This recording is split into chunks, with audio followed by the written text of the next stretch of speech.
반갑습니다. 7월 6일 주일 큐티 스케치 시간입니다. 오늘 본문은 시편 89편 19절부터 37절까지의 말씀입니다.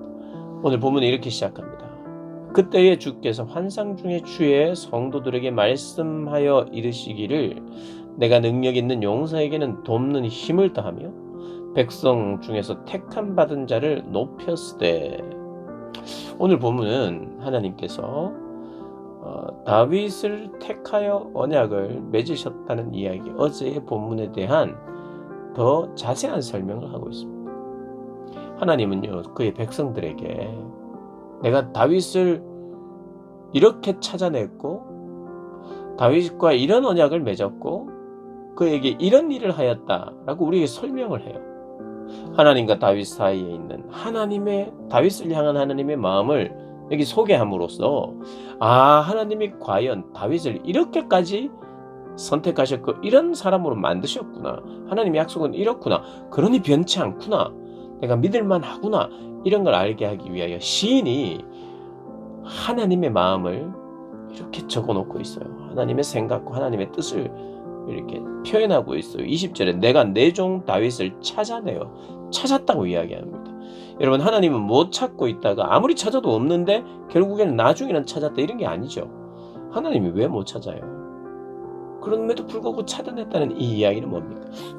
우리가 알아듣기 좋도록 하나님 설명하시는 거예요. 하나님 그만큼 준비시키셨다는 것이고, 하나님 특별히 다윗을 특별하게 여겼고 그리고 하나님 못하는 일이 없다는 뜻입니다.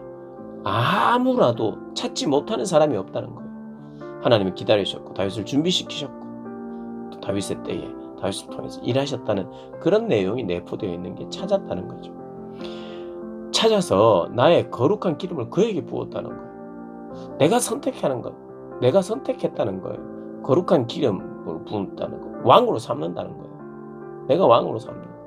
내 손이 그와 함께하여 견고하게 하고 내 팔이 그를 힘이 있게 하리로다.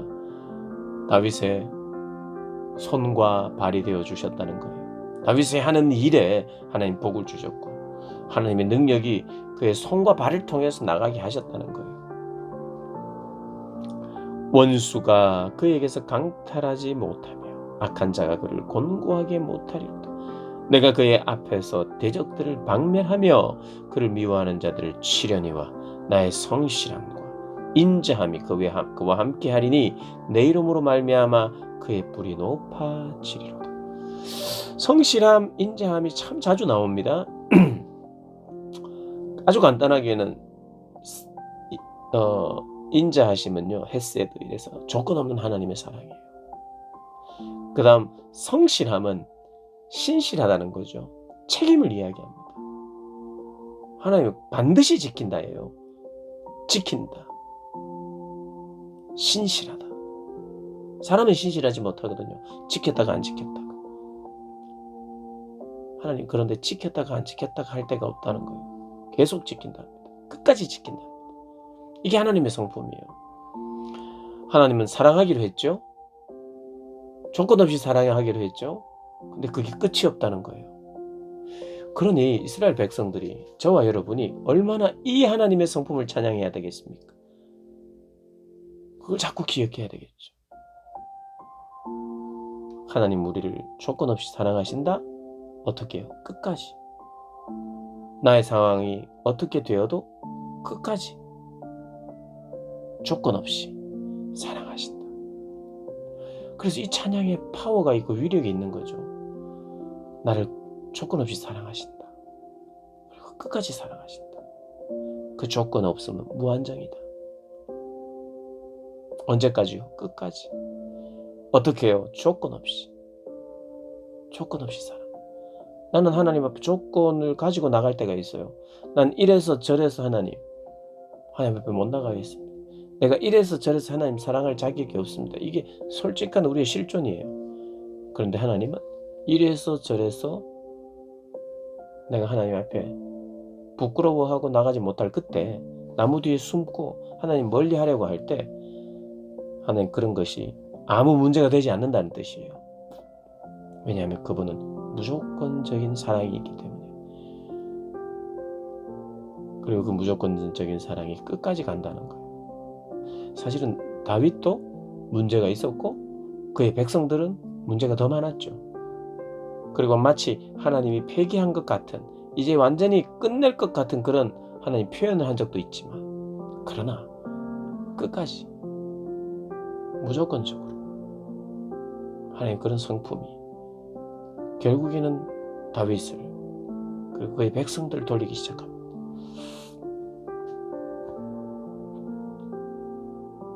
24절을 다시 읽습니다. 나의 성실함과 인자함이 그와 함께하리니 내 이름으로 말미암아 그의 뿔이 높아지리로다. 하나님의 성실함과 인자함이 그와 함께하리니. 여러분, 다윗의 시편 23편 기억나십니까? 마지막에 어떻습니까? 주의 인자하심과 성실하심이 영원히 나를 따르리니. 인자하심, 의로움과 선과 인자하심, 선하심과 인자하심이 영원히 나를 따르. 하나님이 선하신 그 선함이, 그리고 그분의 끝없는 사랑이 나와 함께한다, 이렇게 이야기하죠. 다윗과 함께했습니다. 다윗에게 그분의 또한 인자함뿐만 아니라 성실함도 늘 함께했다고 이야기를 해요. 내가 또 그의 손을 바다 위에 놓으며 오른손을 강 위에 놓으리니 그가 내게 부르기를 주는 나의 아버지시요 나의 하나님이시요 나의 구원의 바위시라 하리로다. 내가 또 그를 장자로 삼고 세상 왕들에게 지존자가 되게 하며 그를 위하여 나의 인자함을 영원히 지키고 그와 맺은 나의 언약을 굳게 세우며 또 그의 후손을 영구하게 하여 그의 왕위를 하늘의 날과 같게 하리로다. 참 놀라운 축복이에요. 이렇게 언약을 맺었다는 거예요, 다윗과. 그래서 다윗을 그렇게 또 하나님이 그런 사람이 되도록 하셨다는 거예요. 힘과 권세를 주고 지혜를 주고 높임을 받도록 하셨다는 거예요. 참 놀라워요. 28절에 그를 위하여 나의 인자함을 영원히 지킨다. 그와 맺은 나의 언약을 굳세게 세운다. 이게 바로 그분의 무조건적인 사랑과 성실함, 그걸 이야기하는 거예요. 근데 이게 조금 어려운 부분이 나옵니다. 30절부터. 30절은 이제는 조건이 나와요. 만일 그의 자손이 내 법을 버리며 내 규례를 행하지 아니하며 내 율례를 깨뜨리며 내 계명을 지키지 아니하면 내가 회초리로 그들의 죄를 다스리며 채찍으로 그들의 죄를 벌하리로다. 근데 이제 조건이 나오죠. 만일. 그래서 이게 조금 어려워 보입니다. 마치 이런 거예요. 조건 없는 언약이에요. 그런데 조건 있는 순종. 조건 없는 하나님의 언약이 있지만, 그 조건 없는 언약이 있지만 조건 있는 순종도 필요하다는 거예요. 이게 긴장이 있는 거예요. 긴장. 이 성경 읽다 보면 이게 무슨 말이냐, 정반대 이야기를 하는 거예요. 하나님이 선택해야 구원받는다, 이런 이야기를 하면서도 동시에 네가 회개해야 구원받는다. 구원이 나의 결정에 의해서, 나의 회개를 선택함에 의해서 구원을 받는 것처럼 성경은 이야기하다가 또 회개하는 것도 하나님이 은혜 주셔야 회개한다고 말하니까, 하나님이 은혜 주셔서 회개할 기회를 주셨는데도 불구하고 회개하지 않으면, 그러면 구원을 받지 못하는 건 아닌가. 그리고 결국에는 회개하지 않는 내가 중요하고 내가 문제다, 이렇게 이야기를 하는데, 결국에는 회개하지 않는 사람은 하나님이 은혜 주셔야 회개하기 때문에 하나님이 마음 먹으면 회개할 수 있게 하신다는 거예요. 성경은 그걸 이야기합니다. 더 큰 관점에서 보면 회개를 그냥 할 수 있느냐 못한다, 내가 선택할 수 있느냐 못한다. 하나님이 은혜 주셔야 선택한다. 회개를 선택한다. 그래서 여기에 선택 교리가 나옵니다. 선택받은 자가 하나님 앞에 회개할 수 있다는 거예요. 그럼 누가 선택을 받느냐? 그게 바로 신비입니다. 바울도 그러죠. 토기장이에게 토기장이를 어떻게 질문하겠고, 질문하며 왜 나를 토기로 만들었느냐, 나는 왜 이런 그릇으로 만드냐, 저런 그릇으로 만들었냐 할 수 있느냐는 거예요. 창조주가 창조하셨고 이렇게 저렇게 창조하셨고 그게 신비의 영역이에요. 그 신비의 영역은 그대로 인정하는 것이지 우리가 연구해서 그것을 종합할 수 없는 거예요. 그래서 여기에 하나님의 신비가 있어요. 무조건적인 은혜가 있지만 그리고 거부할 수 없는 하나님의 은혜가 있지만 선택받은 자에게 그게 제한적으로 예수 그리스도의 속죄가 제한적으로 선택받은 자에게 적용된다. 그래서 구원을 얻는다는 거예요. 하나님의 신비죠. 그러니 이런 긴장이 있을 때 우리의 결국 모든 찬양의 내용은 성경 그대로를 찬양해야 되죠. 내 구원은 하나님의 손에 달려있고 하나님의 선택이었습니다.